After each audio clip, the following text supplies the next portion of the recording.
और इस बीच बड़ी खबर आपको बता दें, यूएई की फुजेरा में बहुत बड़ा हमला हुआ है। जानकारी निकल कर आ रही है कि फुजेरा पोर्ट ने अपनी सारी गतिविधियां यहां पर रोक दी हैं। वजह यह है कि पोर्ट के पास यहां पर स्ट्राइक हुई है। और इसी के साथ एक और बड़ी खबर आपको बता दें, फुजेरा ऑयल फील्ड में भी आग लग गई है।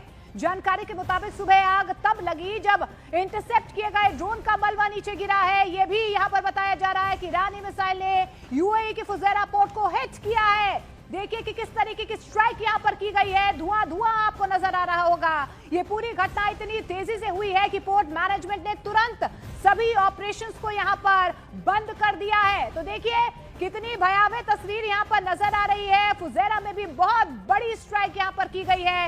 ईरान का जो ये मिसाइल अटैक है उसके बाद आप देखिए कि किस तरीके से यहां पर धुआं धुआं आपको ये जो टैंक है वो होता हुआ नजर आएगा। यूएई की फुजेरा में बहुत बड़ा हमला हुआ है। फिलहाल आपको ये भी बता दें कि पोर्ट ने अपनी सारी गतिविधियां रोक दी है।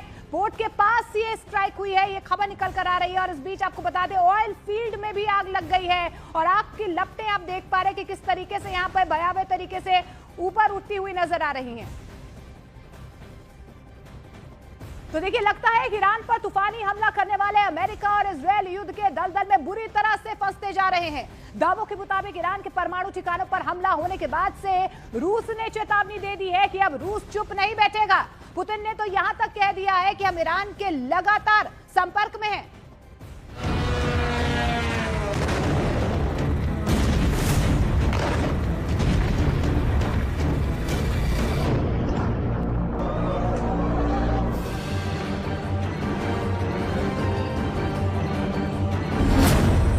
परमाणु ठिकाने पर बड़ा हमला, 1500 मिसाइलों से ईरानी कोहराम।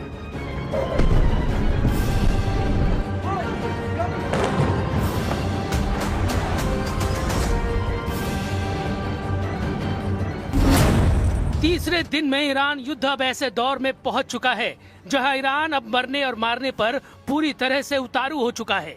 जहां पहले राउंड में अमेरिका और इजराइल ने एक तरफा हमले करके सुप्रीम लीडर अली खamenei समेत 48 से ज्यादा टॉप लीडर्स और कमांडर्स को मार डाला, तो वहीं अब ईरान ने पिछले 3 दिनों में 1000 मिसाइल और ड्रोन से इजराइल और पश्चिमी एशिया में फैले अमेरिका के दर्जनों सैन्य अड्डों पर भीषण हमले किए हैं।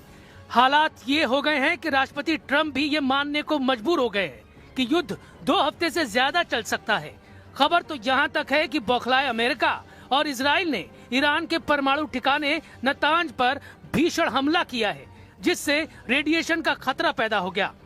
दावा तो यहाँ तक किया गया है कि ईरान ने अपनी खैबर शेकेन और फत्ताह 2 जैसी घातक मिसाइलों से हमले कर दिए हैं। इजराइल की राजधानी तेल अवीव में 40 से ज्यादा इमारतों को ईरान ने अपने मिसाइल और ड्रोन हमलों से उड़ा दिया। यरूशलेम ने भी ईरान के तूफानी हमलों से भारी तबाही हुई है। अब तक युद्ध में अमेरिका के कई जेट गिर चुके हैं। कुवैत के रक्षा मंत्रालय का यहां तक दावा है कि अमेरिका के कई जेट गिरे हैं। हालांकि कुवैत ने संख्या नहीं बताई है। कुल मिलाकर मिडिल के 8 देश ईरान की बदले की आग में जलने लगे हैं। हम शुरुआत करते हैं अमेरिका और इजराइल के उस तूफानी हमलों से, जिसकी वजह से पश्चिमी एशिया में परमाणु जंग का खतरा पैदा हो गया है। ईरान के परमाणु ठिकाने पर हमला, नेतन्याहू के दफ्तर पर निशाना।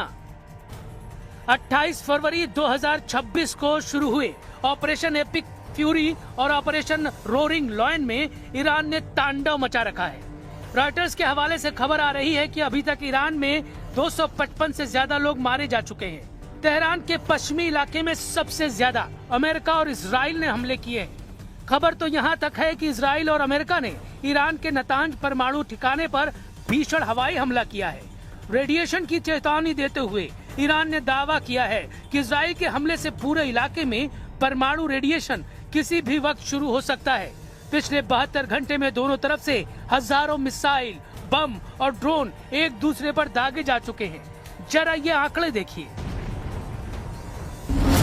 पिछले 72 घंटों में अमेरिका और इजराइल ने ईरान के भीतर 2500 से अधिक ठिकानों पर बमबारी की है।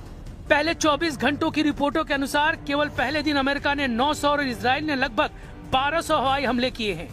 ईरान के तेहरान, इस्फहान, कोम, करज और किरमानशाह जैसे प्रमुख शहरों को निशाना बनाया गया है। इजराइल के 200 से अधिक लड़ाकू विमानों, जिसमें F-35 और F-15 ने सैकड़ों टन सटीक हथियार और लगभग 500 से अधिक बड़ी मिसाइलें दागी हैं। अमेरिकी युद्धपोतों और पनडुब्बियों ने 1000 से अधिक टोमाहॉक क्रूज मिसाइलें दागी हैं। अमेरिका ने अपने B-2 स्टील्थ बॉम्बर से 14 GBU-57 बम गिराए।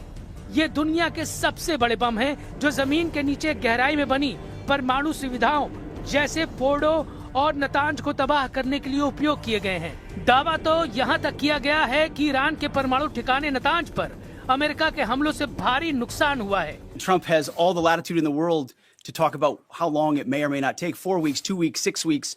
It could move up, it could move back. We're going to execute at his command the objectives we've set out to achieve. And what he has shown an ability to do that other presidents can't quite seem to have the aperture to do, well, I mean, Joe Biden didn't even know what he was doing, is to look for opportunities and off-ramps and escalations for the United States that creates new opportunities to execute what we need on our own time. Iran का तूफानी पलटवार, खौफ में Trump, 4 हफ्ते चलेगा युद्ध। दूसरी तरफ ईरान ने भी इजराइल और अमेरिका के सैन्य अड्डों पर तूफानी हमले किए हैं। कतर, बहरीन, कुवैत, सऊदी अरब, UAE, साइप्रस और तुर्की में आज ईरान ने इतने तूफानी हमले किए हैं जिन्हें देखकर राष्ट्रपति ट्रंप बुरी तरह से बौखला गए हैं। ट्रंप ने माना कि ये जंग 2 हफ्ते से लेकर 4 हफ्ते तक चल सकती है। हैरानी की बात तो ये है कि जिस ईरान को पहले राउंड के हमलों में हराने का दावा कर रहे थे, वो अब लंबे युद्ध का अनुमान लगाने लगे हैं।